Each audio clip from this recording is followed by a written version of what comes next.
A veces hago una foto y sé que algo está bien, aunque no sepa explicar por qué. Otras veces todo parece estar en su lugar, pero la foto no transmite nada. Me llevó tiempo entender que componer es más que seguir ciertas reglas, es encontrar equilibrio entre lo que ves y lo que sentís. Pero lo bueno es que ese equilibrio se puede aprender y hoy quiero mostrarte cómo. Cuando empecé con la fotografía, trataba de encuadrar y ordenar todo correctamente, las líneas, los tercios, la simetría, etc. Pero de alguna manera yo veía y sentía que a mis fotos le faltaba algo, o sea, le faltaba como alma, que transmitan algo. Y eso fue hasta que entendí esto. La composición no es una fórmula, es un lenguaje visual. Las reglas no existen para limitarte, sino para ayudarte a contar lo que querés contar. Te voy a ir explicando una por una de las reglas y mostrándote ejemplos con fotos propias. Mira.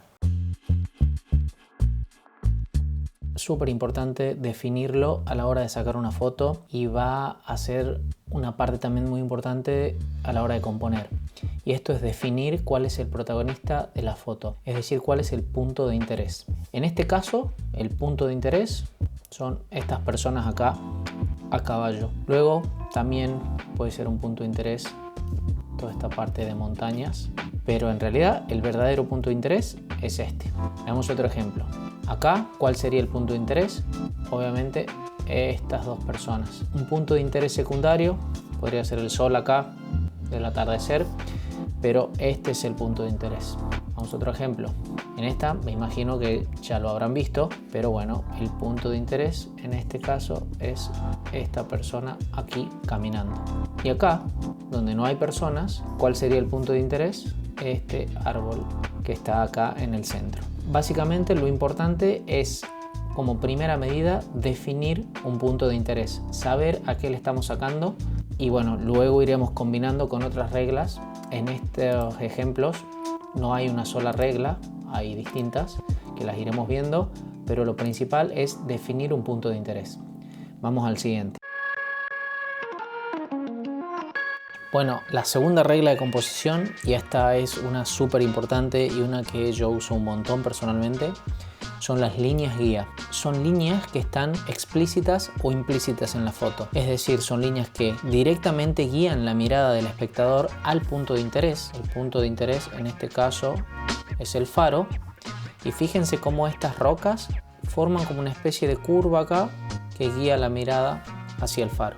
Bien, este es un ejemplo. Veamos otro. Acá el punto de interés es esta persona y fíjense cómo acá las sombras forman esta línea imaginaria, lo mismo de este lado, y guían la mirada hacia esa persona. También podríamos tomar incluso como que la línea del techo baja todo acá, así, y guía la mirada hacia el centro. Vamos a otro ejemplo. Tenemos por un lado nuestro punto de interés, tenemos también el sol, bien, del atardecer, y fíjense cómo este deck de madera en forma curva guía la mirada hacia allá, hacia el fondo. Entonces, la mirada del espectador por lo general lo que hace es ver primero acá y luego se va hacia el fondo. Vamos a ver otro ejemplo. Acá posiblemente ya lo hayan visto, pero fíjense cómo estas líneas, estas pequeñas olas en el agua, guían la mirada hacia donde está el sol, que sería el punto de interés. Vamos a otro ejemplo. Acá posiblemente también ya lo hayan encontrado, pero tenemos una línea imaginaria acá que guía la mirada hacia el punto de interés. Acá también tenemos dos líneas que guían la mirada todo hacia el centro. Así que bueno, estos son líneas guía y la verdad que son súper importantes. Practiquen, traten de encontrarlas en la calle, en la naturaleza, donde sea que estén, siempre están ahí. Y la verdad que, como les dije antes, es una de las reglas que yo más uso y me gusta mucho a la hora de componer. Veamos la siguiente regla. Bueno, la tercera regla, y probablemente la más conocida o la más nombrada, es la regla de los tercios. Consiste básicamente en ubicar al punto de interés en un tercio de la imagen. Vamos a ver si yo divido esta foto acá, así, en tercios. Fíjense cómo a la persona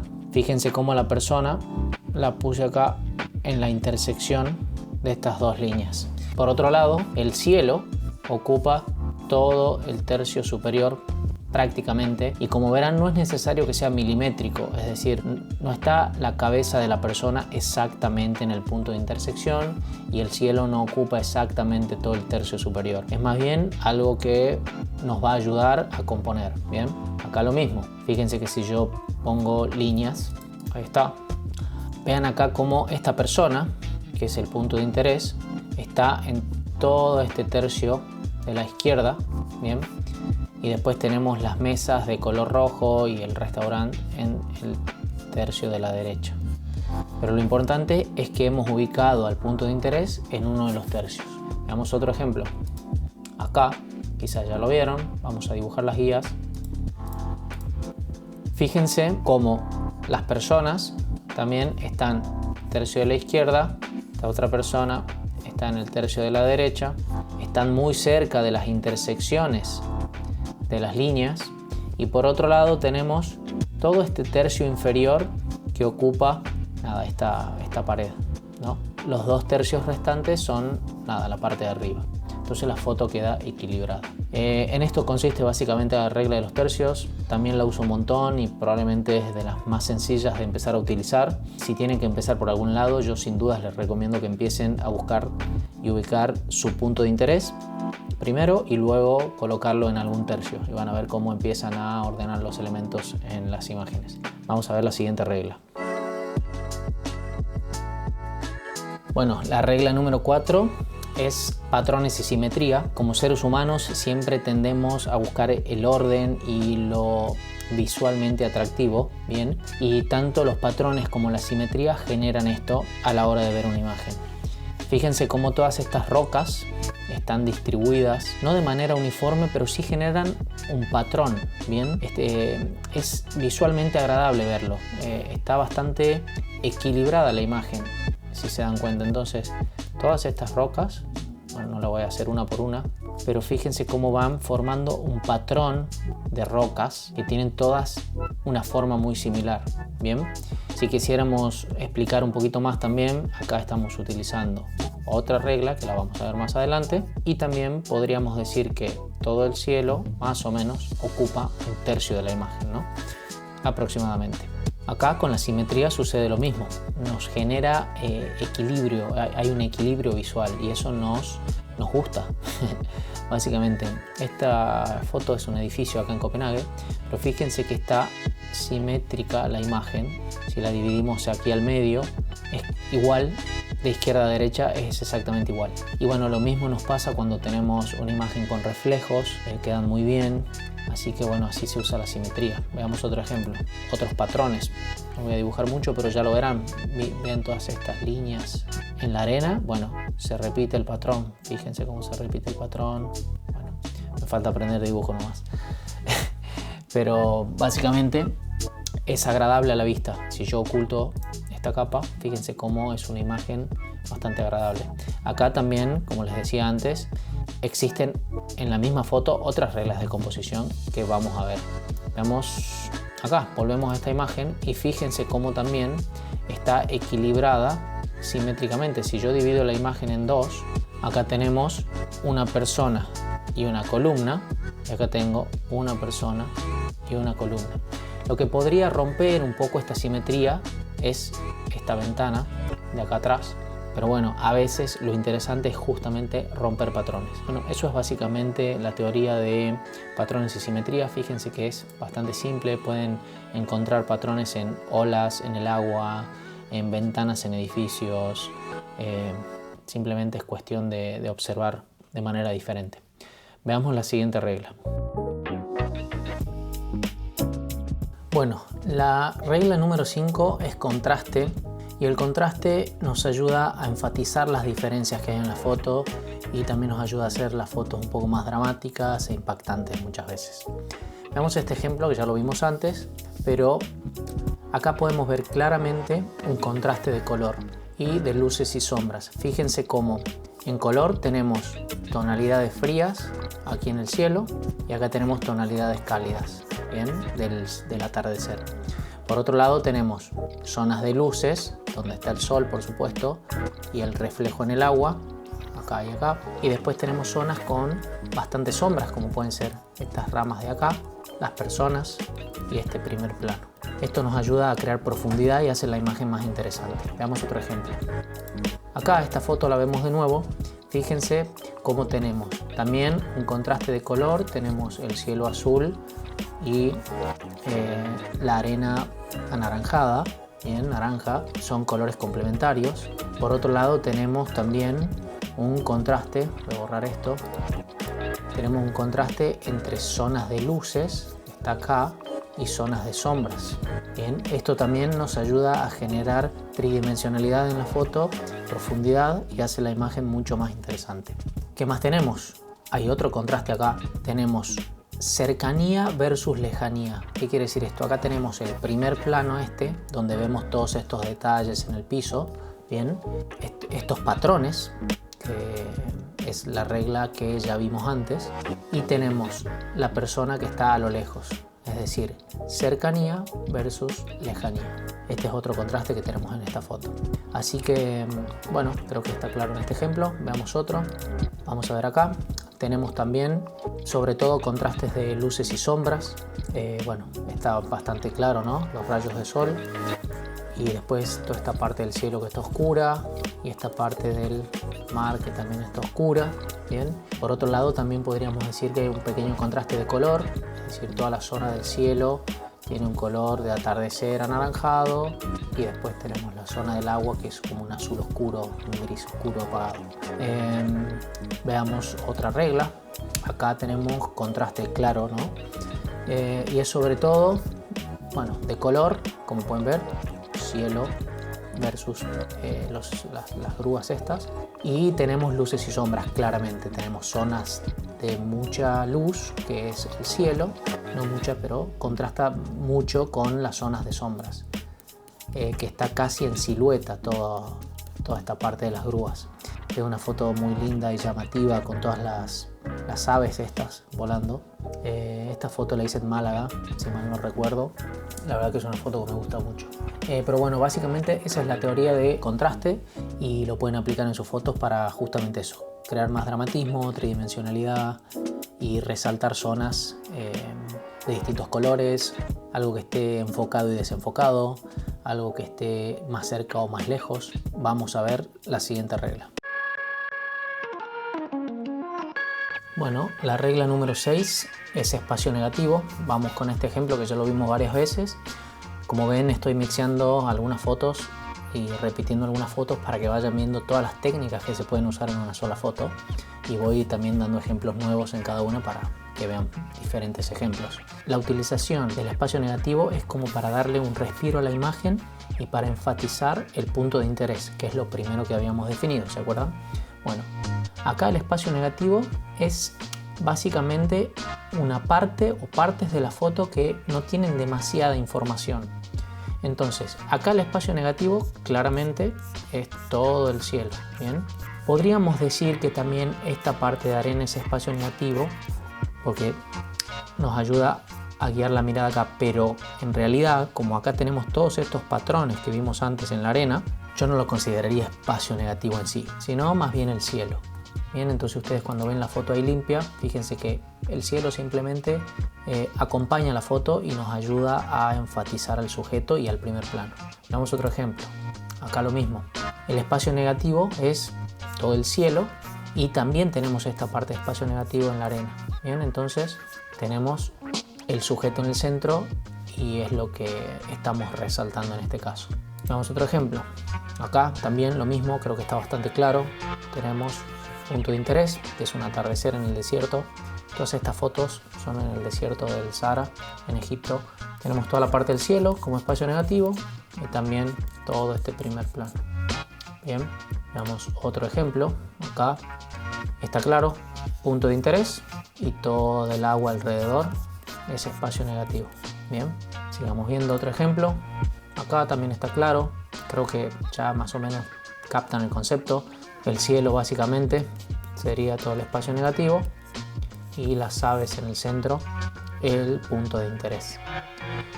Veamos otro ejemplo. Acá en la ciudad, punto de interés, todas las bicis, y el espacio negativo, toda esta pared. Entonces esto nos permite centrar nuestra atención en las bicis, ¿no? Y veamos un último ejemplo.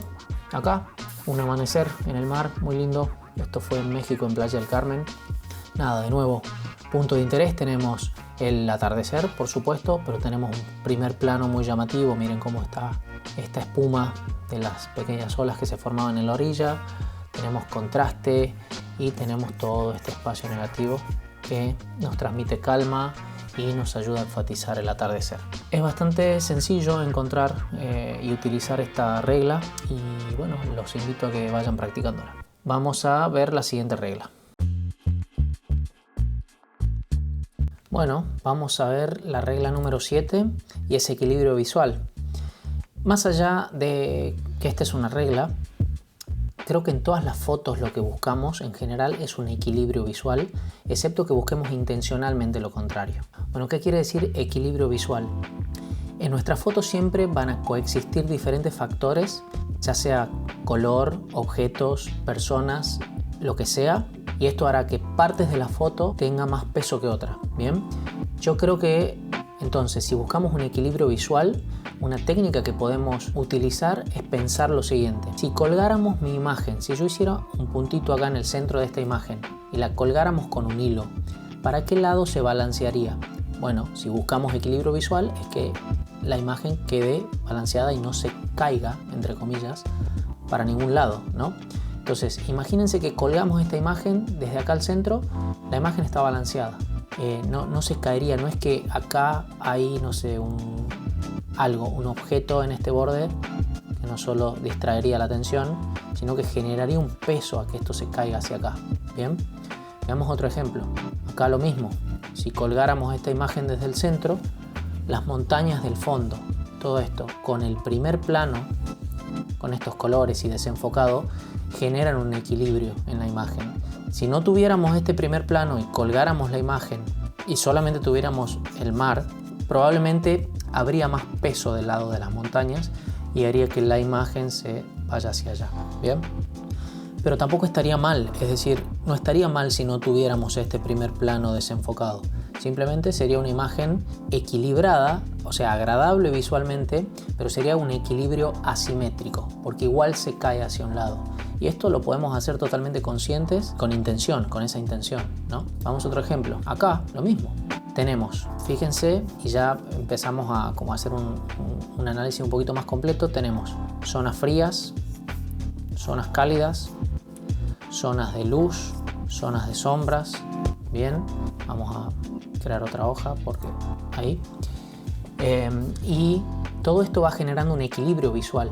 Entonces, si colgáramos esta imagen de acá, mi modo de ver es que la imagen quedaría bastante equilibrada, no se cae hacia ningún lado, porque si bien el sol y esta luz tienen un peso bastante importante, esta parte de acá del muelle también genera como un contrapeso, ¿bien? Y luego tenemos los contrastes de un lado y del otro, los colores, y hace que la imagen quede equilibrada. Veamos acá, ¿qué pasaría si esta foto la colgáramos? Yo creo que tenemos partes de luces y sombras bastante equilibradas. Quizás la imagen se caería un poquito hacia la derecha, bien, pero a mi modo de ver es una imagen bastante equilibrada, porque si bien la luz del sol entra por acá, tenemos esta parte de sombra acá que equilibra un poco, y a mi modo de ver es una imagen que funciona y queda bastante linda. Esto es un bosque acá en Dinamarca. Y veamos un último ejemplo. Acá también lo mismo, fíjense cómo tenemos contrastes, las siluetas de las palmeras. Esta es una imagen que me gusta mucho, es una imagen muy sencilla, pero me encanta, no sé por qué. Y de nuevo, el sol está en el centro. Creo que si colgáramos la imagen, quizás la imagen se caería hacia acá por todo el peso que generan estas sombras, bien, pero sería un equilibrio asimétrico, como dijimos antes. Bueno, eso sería el equilibrio visual que buscamos. Traten de hacerlo intencional, es decir, muchas veces no pensamos en esto y sale solo, pero está bueno por ahí en el momento de sacar la foto pensar en estas técnicas y reglas que estamos viendo, o sea, definir el punto de interés, dónde lo vamos a colocar, en un tercio o no, si hay contrastes, si hay colores, todo esto es una ecuación que hay que resolver en nuestra cabeza en muy poco tiempo. Así que bueno, vamos a ver la última regla. Bueno, finalmente vamos a ver la regla número 8, que son marcos. marcos naturales. Y bueno, estos los podemos encontrar tanto en la ciudad como en la naturaleza. Creo que el título de la regla habla por sí mismo, pero bueno, vamos a ver varios ejemplos que tengo acá. Y es básicamente utilizar elementos que encontramos en la ciudad o en la naturaleza para enmarcar a nuestro punto de interés o a nuestro sujeto. En este caso, punto de interés es esta persona y fíjense cómo acá hay un arco, ¿bien?, que está justamente enmarcando a esa persona. Vamos a ver otro ejemplo. Acá tenemos el sol del amanecer y la palmera y tenemos este marco, ¿bien?, que enfatiza eso. Veamos otro ejemplo. Acá está súper claro. Hay algunas veces que el marco que encontramos es muy evidente. Por ejemplo, yo acá estaba en uno de estos botes y este marco, ¿bien?, si miran bien, es uno de estos salvavidas que teníamos en el mismo bote. Entonces, ¿qué hice? Yo le saqué una foto al otro bote enmarcándolo a través del salvavidas. Y fíjense cómo queda una foto muy linda. Enfatizamos el punto de interés, que es el barco, y le da un toque a la foto. Vemos otro ejemplo. Acá, otro ejemplo muy claro, no me acuerdo qué, pero era una construcción que había o algún monumento. Acá, esto fue en Suecia. Bueno, tenemos nuestro punto de interés y está enmarcado claramente, ¿bien?, por este círculo. Bueno, tengo que aprender a dibujar mejor, ¿eh? Vamos a ver otro ejemplo. Acá tenemos este punto de interés y tenemos este enmarcado utilizando la ventana, ¿bien? Y queda una foto muy equilibrada. Vamos a otro ejemplo. Acá tenemos la montaña como punto de interés y después utilicé todas estas ramas, estas hojas, para enmarcar la montaña. Fíjense cómo no tiene que ser un marco perfecto, como una ventana o una pared o un arco en la ciudad. Obviamente en la naturaleza van a encontrar formas de enmarcar que no son tan perfectas, por ejemplo como estas hojas en primer plano. Acá tenemos otro ejemplo. En la ciudad es súper fácil encontrar claramente. Está, fíjense, literalmente es un marco. Bien, tenemos acá el punto de interés y los edificios de color súper claros. De nuevo, creo que no hace falta ni siquiera decirlo, pero tenemos el punto de interés y el marco. Bien, y ahora sí, un último ejemplo. De nuevo, en la ciudad tenemos estas chicas como punto de interés y este marco acá. Bueno, y con eso termina la explicación de lo que son los marcos dentro de composición fotográfica. Cada regla tiene su propósito. Ordenan, algunas crean tensión, otras simplemente equilibran, pero todas, si se usan con intención, pueden transformar una foto común en una foto que haga sentir algo. Y eso es lo importante. Si querés profundizar en esto y aprender a componer de forma más consciente, te dejo en la descripción del video un enlace a una guía de composición totalmente gratuita que puedes descargar. Y por último, y lo más importante, es aplicar lo que aprendiste. Es necesario salir a hacer fotos, salir a practicar y vas a ir viendo progresos. Porque al final de todo, la mejor manera de aprender composición es mirar distinto. Nos vemos la próxima.